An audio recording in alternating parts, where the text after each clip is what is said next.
Pennsylvania is one of the oldest states in the country. Revolutionary War battlefields, coal mining towns, centuries-old farmhouses. History is literally built into the ground here. But some of that history is a lot darker than the tourist brochures want you to know. Today, we're counting down the 7 most mysterious locations in Pennsylvania that locals warn you not to visit. Location 7, Eastern State Penitentiary, Philadelphia. Let's start with a place that somehow managed to be terrifying before it was even abandoned. Eastern State Penitentiary opened in 1829 in Philadelphia, and from day one, the whole point was to make you feel like you were already in hell. The building was designed in neo-Gothic style, specifically to look imposing, to instill fear in anyone who even thought about committing a crime. It worked. The thing looked like a castle of doom from the outside, and what was happening on the inside wasn't much better. The prison was the world's first true penitentiary, meaning it was designed not just to lock people up, but to inspire genuine remorse. Their solution? Solitary confinement. Every single prisoner was kept alone in complete silence for the entirety of their sentence. No talking, no interaction, no contact with the outside world. Just you, your cell, and whatever remained of your mind by the time you got out. Unsurprisingly, this drove a significant number of prisoners to madness. Complete psychological breakdown was not uncommon, and this wasn't some backwater county lockup. This was considered a model institution. Other countries sent delegations to study its methods. Charles Dickens visited in 1842 and called the solitary confinement system cruel and wrong. The prison housed some notable names over the years. Al Capone actually did time at Eastern State in 1929 on a weapons charge, and his cell, furnished with rugs, paintings, and fine furniture, looked nothing like the bare stone boxes everyone else was living in. Some things never change. What made Eastern State's design so unusual wasn't just the solitary confinement policy, it was the architecture built to enforce it. The prison was laid out in a wagon wheel pattern, with a central rotunda and 7 cell blocks radiating outward. A guard standing in the hub could theoretically observe the entrance to every cell in the entire facility. This wasn't accidental. The design was meant to enforce the psychological sensation of being constantly watched, what the philosopher Jeremy Bentham had theorized as the panopticon, whether anyone was actually looking or not. Each cell had a small skylight, called the Eye of God, set into the ceiling. Prisoners were meant to feel watched not just by guards, but by a divine presence.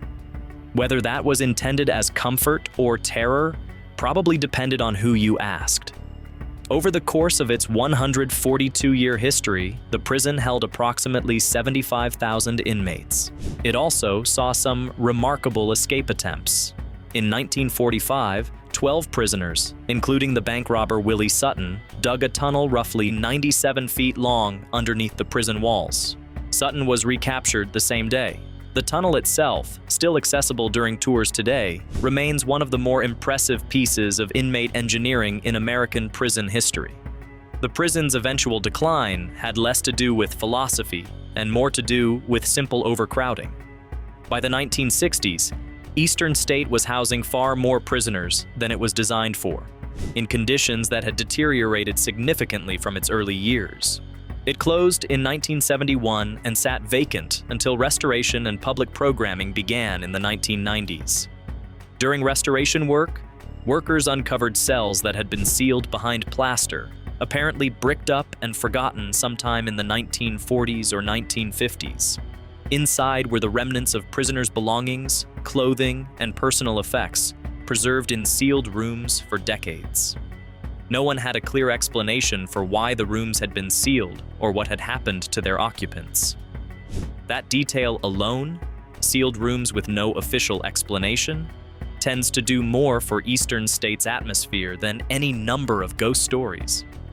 Today it operates as a museum and historic site, and it's been the subject of more paranormal investigations than probably any other building in the state. Visitors and staff have reported being grabbed, scratched, and followed through the cell blocks. Shadow figures have been seen in the guard towers.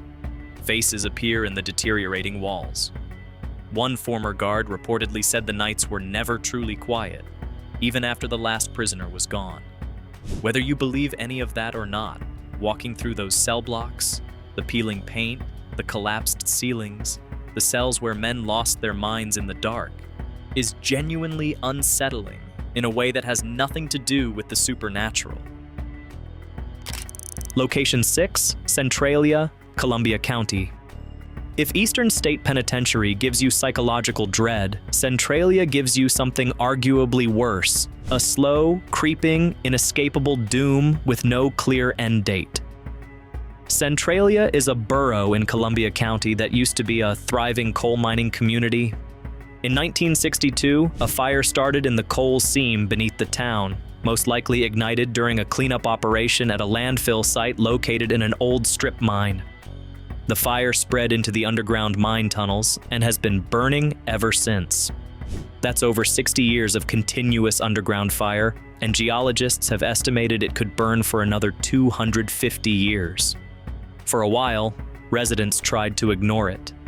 Then the ground started cracking. Steam and carbon monoxide began seeping up through the earth.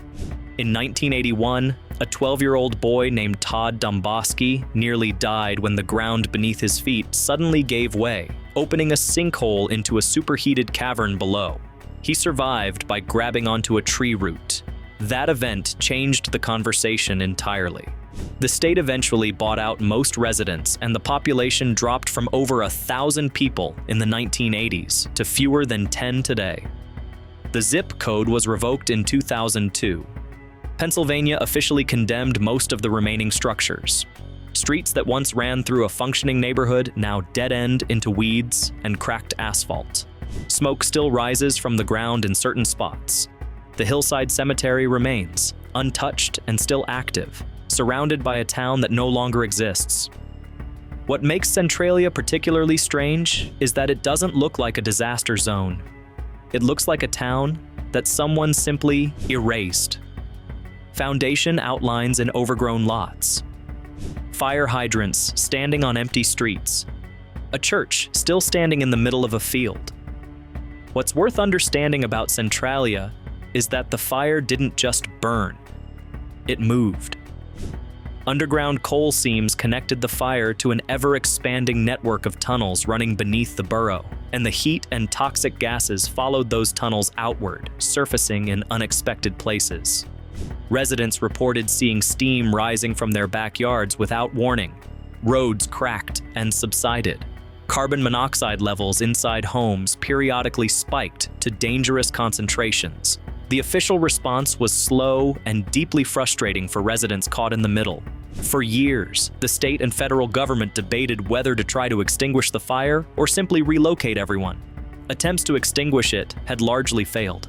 A 1983 attempt to dig a barrier trench was abandoned when the estimated cost ballooned beyond what Congress was willing to fund. Eventually, the calculus shifted to relocation. In 1984, Congress appropriated $42 million to buy out residents and relocate the community.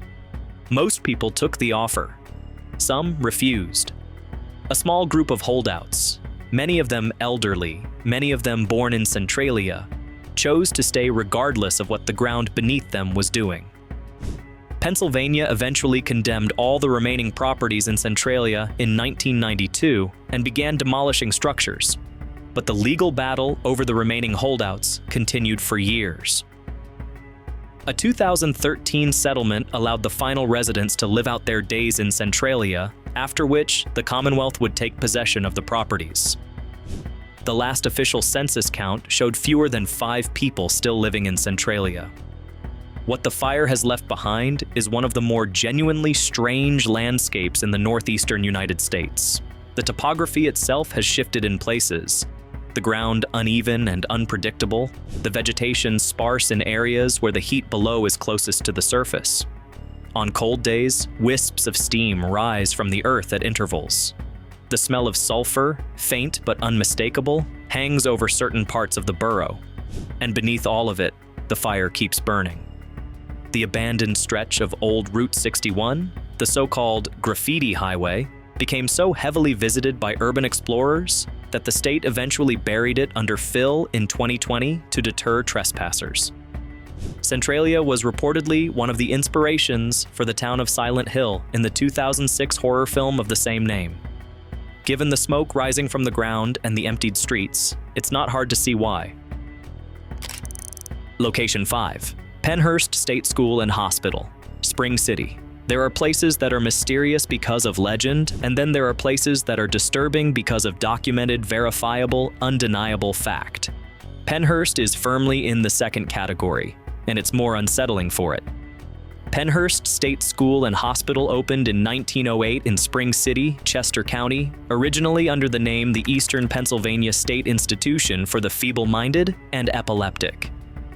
It was built during an era when the medical and political establishment believed that people with intellectual disabilities, epilepsy, or other conditions that deviated from the norm should be permanently removed from society. The institution sat on 1,400 acres, hidden behind dense forest, well away from anyone who might ask inconvenient questions. When it opened, Pennhurst was considered a model facility.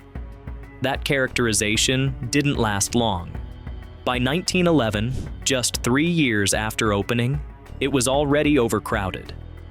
By the mid-20th century, thousands of residents were living in conditions that federal courts would later describe as unsanitary, inhumane, and dangerous. In 1968, a local WCAU TV reporter named Bill Baldini broadcast a 5-part documentary series called Suffer the Little Children, exposing what was actually happening inside Pennhurst's walls. The footage was shocking. Residents, many of them children, were warehoused in bleak wards with little to no meaningful care, stimulation, or human contact. The report made front-page news across the state. One publication called it the shame of Pennsylvania. A landmark civil rights lawsuit, Halderman versus Pennhurst State School and Hospital, was filed in 1974 after a resident named Terry Lee Halderman returned home to visit her parents and was found to have unexplained bruises. The federal district court eventually found that conditions at Pennhurst violated residents' constitutional rights under both the 8th and 14th Amendments. In 1983, 9 employees were indicted on charges ranging from beating patients to arranging for patients to assault one another. Pennhurst finally closed on December 9, 1987, after 79 years. The remaining 1,156 residents were moved into small community homes. Today, most of the original 32 buildings are either demolished or abandoned. A portion of the lower campus reopened in 2010 as a seasonal haunted attraction, a decision that drew fierce opposition from disability rights advocates and former residents who felt the building's history deserved a different kind of respect. The irony of a place where real human suffering occurred being repackaged as entertainment for paying customers was not lost on anyone. Paranormal investigators have claimed extensive activity throughout the campus, but frankly, you don't need ghost stories to feel the weight of what happened here. The history alone is heavy enough. What deserves particular attention in Pennhurst's story is how long it continued despite repeated documented evidence of its failures. Baldini's 1968 expose was not the first time problems had been reported. Numerous newspaper articles, legislative inquiries, and internal investigations had focused on Pennhurst in the decades prior. The pattern was always the same. A report would surface, there would be brief public concern, and then things would continue as before. The institution was, by design, out of sight. Located away from the main population centers, behind its dense tree line, Pennhurst operated in a kind of geographic obscurity that made it easier to ignore. The residents had no political voice, no media platform, and very few family members willing or financially able to advocate publicly on their behalf. The court case that ultimately closed Pennhurst took over a decade from filing in 1974 to the actual closure in 1987. The Halderman versus Pennhurst case went to the United States Supreme Court twice before it was resolved, with the Supreme Court decisions focusing on jurisdictional questions about federal versus state authority. The eventual closure came not through a single landmark ruling, but through years of grinding enforcement proceedings at the district court level. What the litigation produced, beyond the closure of Pennhurst itself, was a set of legal principles, sometimes called the Pennhurst Doctrine, regarding the rights of institutionalized individuals and the obligations of state governments to provide adequate care. Those principles influenced disability rights law across the country. For the people who lived at Pennhurst, none of that legal history was abstract. Many of them were children when they arrived. Some had spent their entire adult lives within the institution's walls. The transition to community homes after decades of institutionalization was, for some residents, deeply disorienting. They had never known anything else. The Pennhurst Memorial and Preservation Alliance was established specifically to document and preserve this history, and to push back against the narrative that the campus's most important function now was as a Halloween attraction. Their work has resulted in a historical marker and ongoing advocacy for how the site should be remembered. Pennhurst is on Pennsylvania's list of at-risk historic properties. Whatever ultimately becomes of the remaining buildings, the people who lived and died there deserve to be more than a backdrop for a seasonal scare. Location 4, the Seven Gates of Hell, Pelham Township, York County. Now here's where we shift into the territory of legend, but legend so thoroughly embedded in the local consciousness that it functions almost like shared belief. Somewhere in a wooded area off Toad Road in Pelham Township, York County, sits a property that locals have called the Seven Gates of Hell for generations. The most common version of the story goes like this.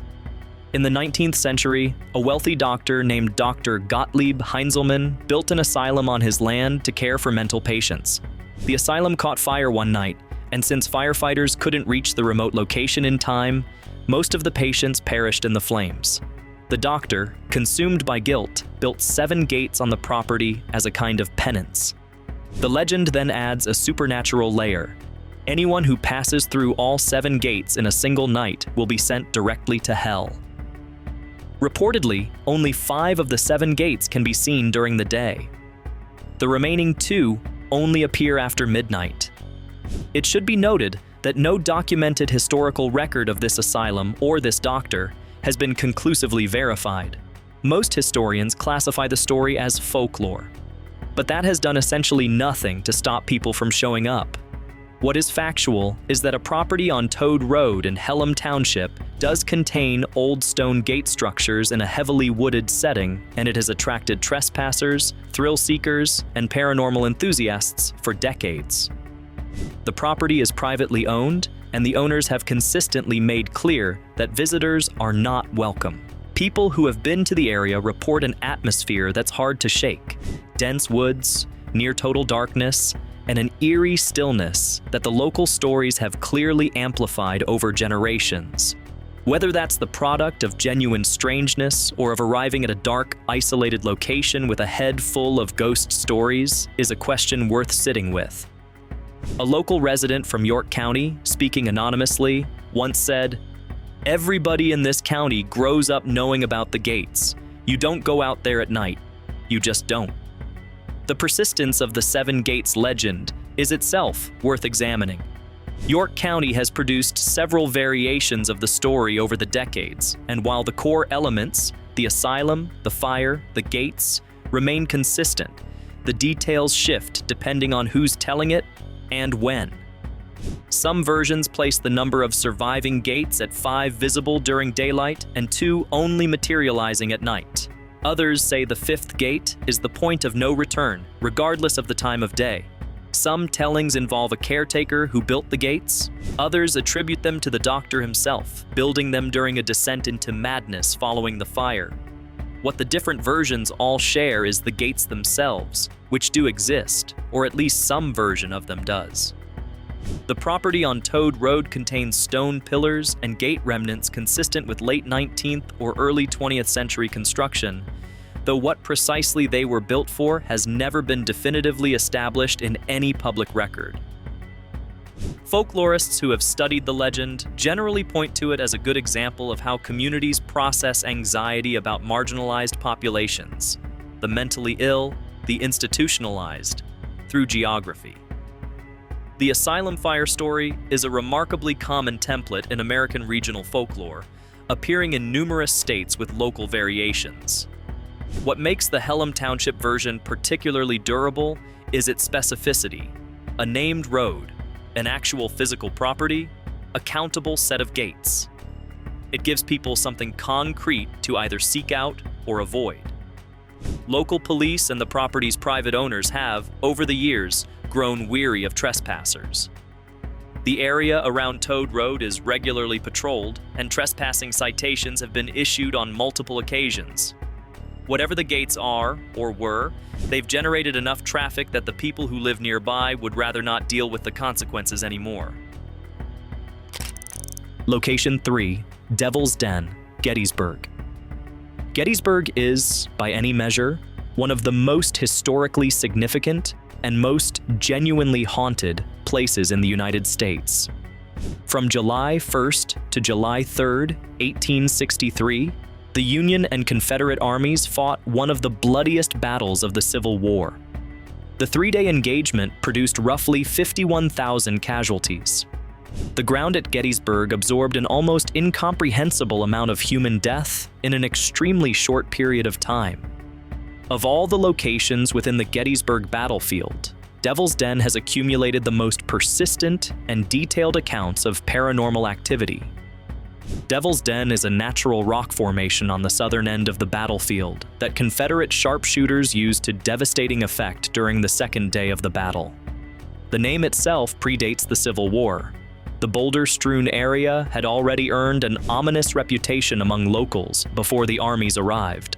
The most frequently reported apparition at Devil's Den is that of a barefoot soldier, described as having long gray hair, wearing tattered buckskin clothing, and a large floppy hat.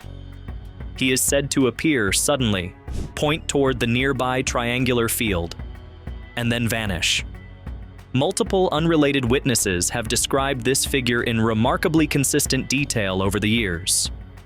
Other reports include camera malfunctions and sudden battery drains that don't happen anywhere else on the battlefield, unexplained cold spots, and the sound of distant battle, drums, musket fire, that appear on audio recordings with no corresponding source.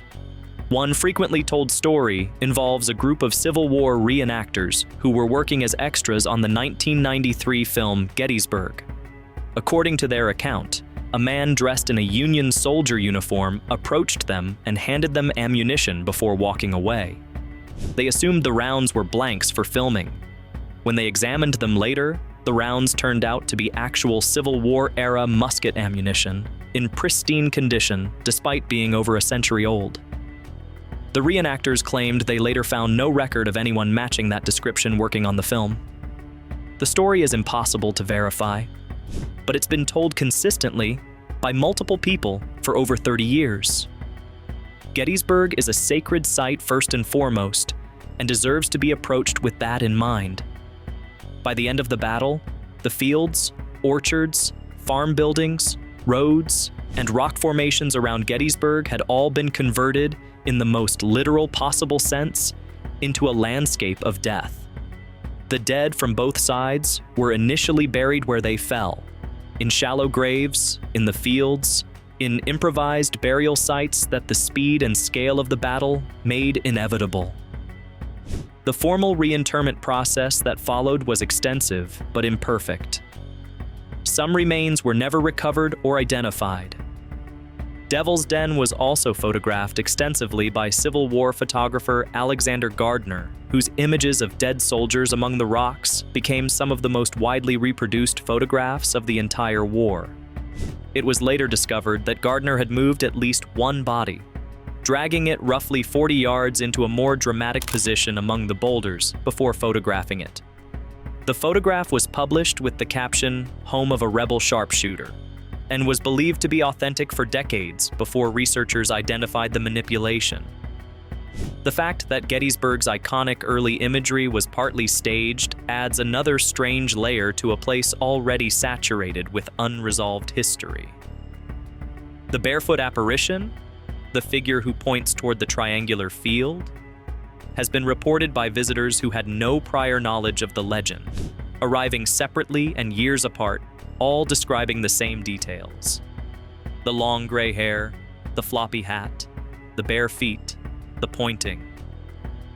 Whether that's evidence of something genuinely inexplicable, or of how powerfully a well-circulated story can shape perception, is a question that the location has been generating for decades without resolution. Location 2. Hillview Manor, New Castle, Lawrence County. Hillview Manor in New Castle, Lawrence County, occupies a specific space in Pennsylvania's landscape of strange places.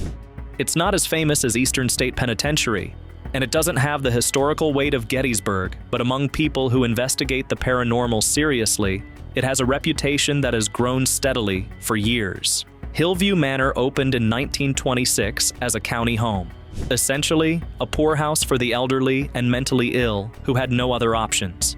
For over 70 years, residents lived and died there, many with no family to claim their bodies. The institution closed in 2004. What followed its closure was a parade of paranormal investigation teams, documentary crews, and researchers. The manor has been featured on Ghost Hunters, Ghost Lab, and Ghost Adventures, among other programs. All of them documented phenomena that their investigators found difficult to explain in conventional terms. Disembodied voices, footsteps in empty hallways, apparitions appearing in photographs, objects moving without contact. The most well-known of the manor's reported presences is a figure known as Jeffrey, described as the ghost of a young boy. According to local lore, if you catch a glimpse of Jeffrey, your time is running short. Cheerful stuff. Other reported activity includes a male figure who patrols the area near the old morgue, a woman who has been seen walking through the dining hall, and the sound of voices and footsteps that follow investigators from room to room. The building itself is in a state of significant deterioration. Visitors who have been allowed inside describe the kind of atmosphere that's difficult to attribute entirely to age and disrepair. Cold spots in sealed rooms, sounds that echo from the wrong direction, an oppressive weight that hangs in certain hallways. Whether you attribute any of this to the genuinely tragic lives lived and ended within those walls, or to something else entirely, is up to you. But Hillview Manor has a way of making even the skeptics go quiet. Location 1. The abandoned Pennsylvania Turnpike, Bedford County. For the final entry, we're going somewhere that doesn't have ghosts or legends attached to it, at least not many. What it has instead is something arguably stranger, a fully constructed stretch of superhighway that was simply abandoned, left in the middle of the Pennsylvania wilderness, untouched for decades. The abandoned Pennsylvania Turnpike refers to a section of the original Pennsylvania Turnpike, specifically a stretch between Breezewood and Everett in Bedford County, that was bypassed in 1968 when a new, more efficient route was completed. The old section, including the Rays Hill Tunnel and the Sidling Hill Tunnel, was simply decommissioned and locked up. For over 50 years, the road sat empty. The tunnels went dark. Nature slowly began reclaiming the edges. The asphalt cracked and buckled. Trees pushed through the median, and yet the infrastructure remained. Toll booths, tunnels, maintenance buildings, the whole apparatus of a functioning highway, frozen in 1968 and left to age alone in the mountains. Urban explorers began making their way there in the 1980s and 1990s, and word spread about the sheer strangeness of the place. A full-scale highway going nowhere, swallowed by forest on both ends. The tunnels became particularly notorious, pitch dark and running deep through solid mountain rock, with deteriorating ceilings and complete silence. The combination of industrial scale and total abandonment created an atmosphere that people consistently described as deeply wrong, not haunted in a conventional sense, but profoundly disorienting. One explorer who documented a visit wrote, "There's nothing supernatural here, and somehow that makes it worse. It's just a road. It just goes nowhere. And standing in that tunnel in the dark, you understand, in a way you can't quite explain, why people who come here once tend to not come back." Part of what makes the abandoned Turnpike so striking to visitors is the sheer scale of what was left behind. This wasn't a dirt road or a narrow country lane. This was a major piece of American infrastructure, built with the full weight of mid-20th century civil engineering and then simply walked away from. The Sideling Hill Tunnel alone runs 6,782 feet, over a mile and a quarter, through the mountain. The Rays Hill Tunnel runs 3,532 feet. Both were cut through solid rock with labor and machinery that took years and millions of dollars to deploy. Walking into either tunnel without artificial light means walking into a darkness that very quickly becomes total. The curved construction means you lose sight of the entrance behind you before you've gone very far, and can't see the exit ahead of you yet. In between is nothing but the sound of your own footsteps and whatever water is dripping from the ceiling into puddles on the old asphalt below. The Turnpike section also passed through some of the more remote stretches of south-central Pennsylvania, which means that even the above-ground portions feel disconnected from the surrounding world in a way that's hard to describe without experiencing it. You're on a highway. 4 lanes, concrete dividers, the ghost of painted lines still visible under the moss and debris, and there is nothing around you in any direction except mountains and trees. No exits, no signs indicating a destination. Just a road that knows where it's going and simply stops. For a certain kind of person, that's not unsettling at all. It's peaceful, even beautiful. But for others, particularly in the tunnels, the experience triggers something more primal. Humans aren't built to be comfortable in absolute darkness inside a man-made tube through a mountain. The rational mind knows the ceiling isn't going to fall. The rest of the brain isn't entirely convinced. The Southern Alleghenies Conservancy has made portions of the route accessible and has done restoration work on the tunnels, adding lighting for recreational users. It's genuinely worth visiting as a piece of transportation history. But the sections that haven't been restored, the buckled asphalt, the toll booth ruins, the maintenance buildings with their doors hanging open, still carry that quality that made the place notorious in the first place. Pennsylvania is full of things that were built to last and then outlasted their purpose. The abandoned Turnpike is just the most honest about it. So there you have it. 7 locations across Pennsylvania, where the history is stranger, darker, and more difficult to explain than anyone in the tourism office would like to admit. From burning ghost towns to abandoned superhighways, from Civil War battlefields to state institutions that became synonymous with human rights violations, Pennsylvania has earned its reputation as a state that carries its past very close to the surface. If you made it this far, do us a favor. Hit that like button and subscribe to the channel so you don't miss what's coming next. We're just getting started.